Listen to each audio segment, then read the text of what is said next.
All right, Brad Knight, man, you've been, like I said yesterday, you've been one of the most consistent guys. Your weight slipped a little today. Do you think that has anything to do with the weather? Because we had a lot of rain, we had some sun, we had more rain, wind. I mean, you name it, we had it today. Well, I don't really think so because I had a key bite that I didn't get in today. If I get that one in, I have just as much or more than I've had the rest of the week. It just kind of stayed as script.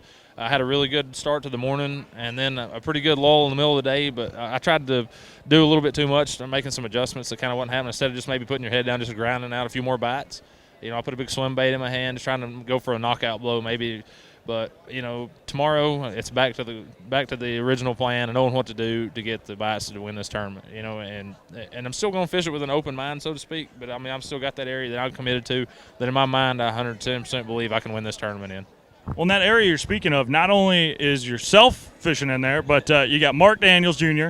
and Brandon Cobb's been starting just kind of south of you. But it seems like you guys kind of, it's very tame. Everyone has their own little area. And, I mean, you guys aren't fishing that big a stretch, but it's kicking out for you. Yeah, it's pretty small once you really get down to it, and especially with all the boats that are kind of following you, camera boats and spectator boats, and it's a really shallow area. And I felt like today in the middle of the day, that's a big deal of why the fishing was a little bit slower. You sort of feel the pressure of what we've applied to it the last couple of days, plus the spectator boats and stuff, which, I love having the crowds and fishing and all that stuff, but I feel like that's a big reason for the drop-off in the number of bites. Once that kind of left this afternoon and everything kind of settled down a little bit more, we had a front coming through and that could have played a little bit into it as well. But it seemed like the bites kind of picked up for me and Mark as well. Have you noticed anything bait-wise that you've been able – because you really have been able to come across those kicker bites, whether you get them in the boat or not.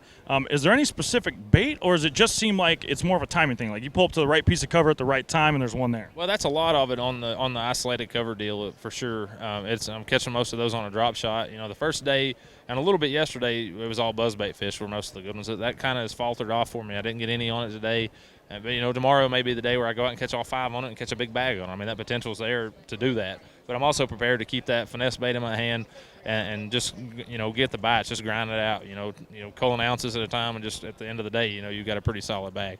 Now, spending some time in there the past few days, I noticed there's also a lot of schooling fish in there, but no one's really focused on those. Is it because is it too hard to get those fish to bite? Because it is really random where they'll come out. I mean, they'll come up in 2 foot of water or 20 feet of water. A lot of the ones that are breaking are small. Every now and again, I've seen a couple of quality fish that are kind of coming up. They don't stay up very good, but yesterday was the only real day they schooled. Today, I saw a couple of times, but they were little bitty guys.